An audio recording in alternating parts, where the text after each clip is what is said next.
Hello guys, तो कैसे हैं आप सभी। उम्मीद है आप सब अच्छे होंगे और बेहतर तरीके से पढ़ाई को कर रहे होंगे।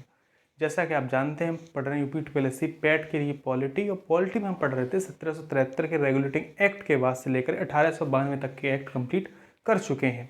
और अब बारी है 1909 के भारत शासन अधिनियम की, जिसमें हम पढ़ने वाले हैं कि आखिर 1909 का भारत शासन अधिनियम था जो क्या था। अब तक लोगों को क्या लग रहा था कि वो आज़ाद नहीं हो पा रहे हैं, लेकिन अब लोगों को लग रहा था कि हम आज़ाद होने लगे हैं। क्यों? कि कांग्रेस का गठन होने के बाद में जो लोग थे वो कहीं ना कहीं आज़ादी दिलाने में लगे हुए थे और छोटे छोटे पद, छोटे छोटे अधिकार देने में लगे हुए थे। ठीक है, अंग्रेजों से उन अधिकारों की मांग करने लगे और अंग्रेज भी क्या कर रहे थे, अब वो छोटे थोड़े अधिकार देने लगे थे। ठीक है, जिसके हो गया कि मताधिकार हो गया, कुछ लोगों को मिलने लगा, कुछ को नहीं। हालांकि अभी पूर्ण तरह से रूप नहीं है, लेकिन कुछ अधिकार मिलने लगे हैं भारतीयों को। ठीक है, क्योंकि कांग्रेस का गठन होने के बाद सबको उम्मीद थी कि कांग्रेस हमारी मदद करेगी, और कांग्रेस ऐसा करने में लगी भी हुई थी। ठीक है, लेकिन होता क्या है कि अब तक कुछ लोग, आप समझ सकते हो, आक्रामक लोग भी उसमें शामिल हो चुके थे, जिन्हें लगता था कि हम आसानी से अगर आज़ादी मांगेंगे अंग्रेजों से तो हमें नहीं मिलेगी। आसानी से अगर हम मांगेंगे तो हमें नहीं मिलेगी, हमें इन्हें भगाना पड़ेगा, हमें कुछ आक्रामक काम करने पड़ेंगे जिससे हम हावी हो सके इन पे, तब हमें आज़ादी मिलेगी, अन्यथा हमें आज़ादी नहीं मिल सकती जिस प्रकार से हम मांग रहे हैं। तो होता क्या है, ऐसे कुछ लोगों का गुट कांग्रेस में हो चुका था, और कुछ जो थे जो आसान भाषा में अपने काम कर रहे थे। ठीक है, न्याय के अंतर्गत अंग्रेजों के, तो जो न्याय के अंतर्गत काम कर रहे थे उन्हें बोला गया नरम दल, और जो आक्रामक लोग थे जो चाहते थे कि हमें आज़ादी चाहिए ही चाहिए किसी भी हालत में, वो थे गरम दल। तो इस प्रकार क्या होता है, कांग्रेस का विभाजन हो चुका था गरम दल और नरम दल में। ठीक है, पहला पॉइंट तो ये होता है, इसका भी थोड़ा सा इफेक्ट पता है। दूसरा क्या होता है, उस समय तुर्की और अंग्रेजों में युद्ध हो रहा होता है, और तुर्की और अंग्रेजों में जब युद्ध हो रहा था, ठीक है, तो तुर्की और अंग्रेजों में युद्ध होने के बाद में क्या होता है कि अंग्रेज भारतीय मुसलमानों को ये लगने लगा कि भाई हमसे रुष्ट हैं ये, तो उनके भी अंदर क्रोध आ गया था। उन्होंने खलीफा के प्रति थोड़ी सी क्या कहते हैं, आक्रामक नीति अपनाई थी अंग्रेजों ने। तो उन लोगों के अंदर में थोड़ा सा रोष उत्पन्न हो गया था, क्योंकि खलीफा जो था, खलीफा के अंतर्गत जितने भी मुस्लिम संप्रदाय था पूरा विश्व में, वो सभी अंडर चलता था, वो जो कहता था वही होता था। इसलिए उन्होंने दोनों लोगों को शांत करने के लिए कुछ न कुछ कदम उठाए। ठीक है, और तोड़ने की नीति लाई है भारत में, कि भारतीयों को तोड़ा कैसे जाए, धर्म के नाम पर, ठीक है, संप्रदाय के नाम पर, जातिवाद के नाम पर, हर प्रकार से तोड़ने की कोशिश की गई। ठीक है, इन्हीं सब में हम समझते चलेंगे बारी बारी से। तो चलिए शुरुआत करते हैं आज की क्लास की। तो उम्मीद है आपने पिछली क्लास देख रखी होंगी, नहीं देखी तो पहले जाके उन्हें देखिए, तब इसे स्टार्ट करेंगे। ठीक है, तब आप इसे पढ़ना तो अच्छे समय में आएगा। क्लियर है? चलो शुरुआत करते हो। हेडिंग डाल लीजिए 1909 का भारत सरकार अधिनियम या भारत शासन अधिनियम। क्लियर है? तो चलो पहली बात पर इसको हम क्या बोलते हैं, देखो यहाँ लिखा है 1909 का भारत सरकार अधिनियम। इसको हम क्या बोलते हैं, मार्ले मिंटो सुधार। अब कहने का क्या मतलब है, मैंने आपको पिछली वीडियो में बताया होगा कि भारत के लिए प्रावधान किया जाने लगा कि राज्य सचिव का, ठीक है, लेकिन प्रावधान किया गया, अभी तक नियुक्त नहीं किया गया है। ठीक है, बोला गया कि भाई करेंगे। तो अब हो क्या गया था, 1909 के आने तक जब एक्ट आने शुरुआत हो गए तो किसके अंतर्गत अधीन आने गए थे, अब भारत के राज्य सचिव के अधीन आने लगे थे। ठीक है, अभी 1892 का जब एक्ट आया था उसमें प्रावधान कर दिया गया था कि भारत के लिए क्या होगा, एक राज्य सचिव होगा। लेकिन अब तक ये नहीं हो गया था कि कौन होगा कौन नहीं होगा, लेकिन इसके 1861 में भी बात कर दी गई थी इसके लिए। तो ठीक है, चलो। तो मार्ले कौन था, उस समय भारत का राज्य सचिव था जो काम बैठता था ब्रिटेन की संसद में। और मिंटो कौन था, गवर्नर जनरल था, या कह सकते हो वायसराय था, जो भारत में रहता था। ठीक है, किसका, क्राउन का प्रतिनिधि के तौर पे, आपको याद होगा। ठीक है, तो ये क्या हो गया, मार्ले मिंटो सुधार, इसलिए कहते हैं मार्ले ने भी इसमें काम किए। ठीक है, और मिंटो उस समय कौन थे, भारत के गवर्नर जनरल, उन्होंने भी इसको काम किए। क्लियर है? ठीक, देखते चलेंगे। परिस्थिति 1892 चुनाव, मुसलमानों के अंदर संदेह हो गया। 1892 का जब चुनाव हुआ तो मुसलमानों के अंदर संदेह हो गया, किस बात का, कि भाई अंग्रेज जो हैं हमारे प्रति नहीं है। ठीक है, हमारे प्रति नहीं है। ठीक है, वो कहीं ना कहीं भारतीयों में धर्म संप्रदाय के नाम पे बांट रहे हैं। ठीक है, चलिए। दूसरा था नरमपंथी को संतुष्ट करना। जो नरम दल और गरम दल टूट गए थे, उन्हें नरमपंथी को संतुष्ट करना, क्योंकि वो नरमपंथी चाह रहे थे कि कहीं ना कहीं अंग्रेजों की बात मानेंगे तो हमें आज़ाद कर देंगे। ठीक है, लेकिन जब गरम दल टूट गया तो उन्हें शांत करने के लिए भी उन्होंने कदम उठाया। ठीक है। दूसरा था कांग्रेस का 2 दल में विभाजन, नरम दल और गर्म दल में। गर्म दल और नरम दल में दोनों में विभाजन हो चुका था। अब प्रावधान क्या किए गए? पहली बार वायसराय की कार्यकारिणी में राज्य सचिव को शामिल किया गया। मैंने कहा था शामिल, बोला तो गया था पहले, बोला 1861 में भी बोल दिया गया, 1892 में भी बोल दिया गया, लेकिन जो पूर्ण रूप से जो काम किया गया वो कब किया गया? 1909 में किया गया। क्लियर है? पूर्ण रूप से जो काम किया गया वो 1909 के अधिनियम में किया गया। तो क्या रहेगा? भारत का राज्य सचिव। ठीक है, शामिल कब किया गया? 1909 के में। यह एक्ट सर ए एरुलैंड की सिफारिश पर लागू किया गया। सर कौन? ए एरुलैंड की सिफारिश पर लागू किया गया और इस एक्ट के तहत पहली बार प्रशासनिक तथा विधायी कार्यों में भारतीयों को भागीदार बनाया गया। कहा प्रशासन समझते हैं आप?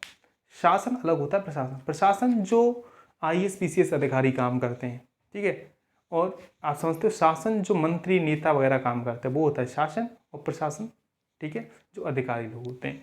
तो प्रशासनिक और विधायी कार्य और भी जो अन्य कार्य हैं प्रशासन के अलावा, उन सब में किसको शामिल किया गया? भारतीयों को शामिल करने के लिए सर ए एरुलैंड ने इसकी सिफारिश की कि भाई भारतीयों को भी अब शामिल किया जाए। ठीक है, चलिए।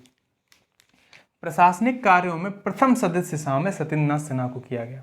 ठीक है, यानी इसी के तहत प्रथम सदस्य जो शामिल हुए वो सत्येंद्रनाथ सिन्हा हुए। ठीक है, जो कौन थे? IAS, उस समय ICS बोला जाता था। क्लियर है?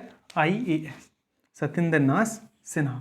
यानी कि पहली बार प्रशासनिक तथा विधायी कार्यों में किसको शामिल किया गया? सत्येंद्रनाथ सिन्हा को। ये आपको याद करना है अच्छे तरीके। ये सत्येंद्रनाथ टैगोर भी आएंगे, कहीं आप कंफ्यूज ना हो जाए, दोनों क्वेश्चन दे देता है पेपर में।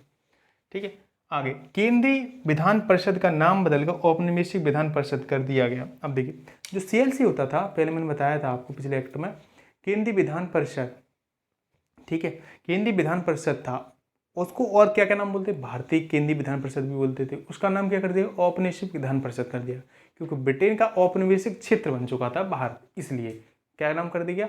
औपनिवेशिक विधान परिषद कर दिया गया था। और इसमें सदस्यों की संख्या अब कितनी कर दी गई थी? 60 कर दी गई। अब थोड़ा सा देखेंगे, 1861 में कितने थे? 6 से 12 किए गए। भाई पहले कितने थे? 4, तो 5 सदस्य 1861 में शामिल कर दिया गया। लेकिन प्रावधान क्या गया कि आगे से कम 6 कर सकते हो, अधिकतम 12 कर सकते हो। जब 1892 आया तो बोला कि 10 से 16, न्यूनतम कितने? 10, और अधिकतम कितने? 16 कर सकते हो।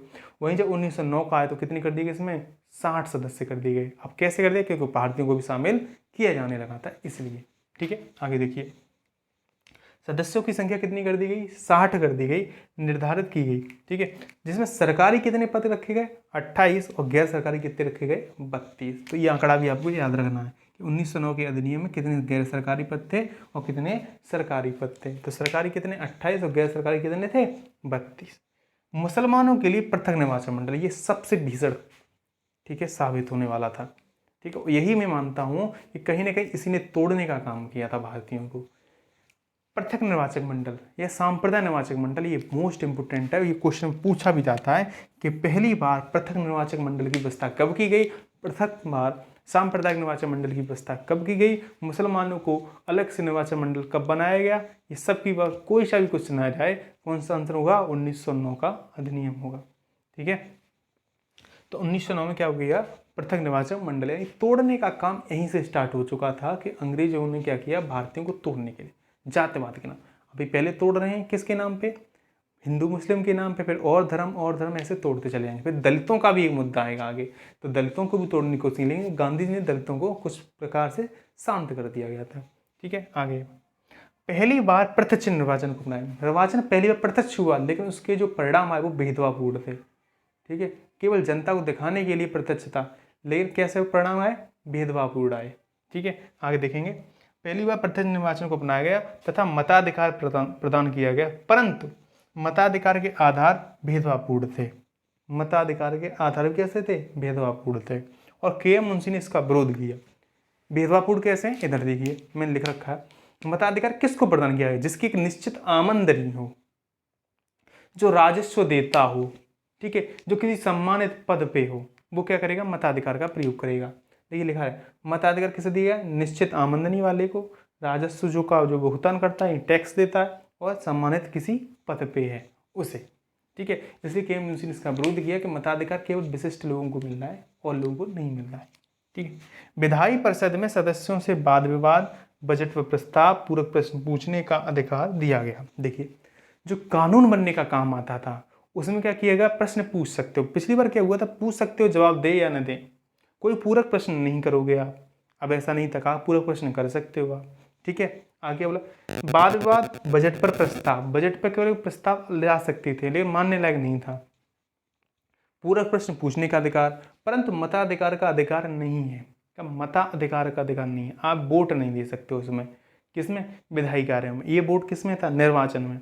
मताधिकार में वोट कौन, माफी चाहूंगा, मताधिकार यहाँ भी, मताधिकार यहाँ भी है। मताधिकार यहाँ पे किसके लिए, निर्वाचन के लिए। यहाँ पे इसके लिए किसी भी वोटिंग कानून के लिए आप वोटिंग नहीं कर सकते थे, केवल क्या कर सकते थे, सुझाव दे सकते थे। ठीक है, प्रस्ताव ला सकते थे बजट पे। जनसाधारण के विषय पर वोट, कोई जनसाधारण का मामला है तो आप उसमें वोट कर सकते हो। ठीक है, आगे बोला प्रस्ताव को स्वीकार करने की बाध्यता नहीं है। बिल्कुल सही बात, पिछली बार क्या था, जवाब देने की बाध्यता नहीं है। ठीक है, आपके आगे आपका प्रस्ताव लाया जाए, मान्य हो अथवा न हो। ठीक है, तो प्रस्ताव की मानने की बाध्यता नहीं थी। क्लियर बात है, उम्मीद है आप समझ रहे होंगे। कुछ न कुछ छूट तो दे दी गई थी भारतीयों को, लेकिन कहीं ना कहीं तोड़ने का भी काम किया गया था इस वाले से, निर्वाचन मंडल से। कहीं ना कहीं ये भारतीयों को तोड़ने की पहली बार कोशिश की गई थी। उम्मीद है आज की क्लास आपको अच्छी लगी होगी, और अच्छी लगती है तो लाइक कीजिए, चैनल को सब्सक्राइब कीजिए, अपने दोस्तों में शेयर कीजिए। Thank you so much.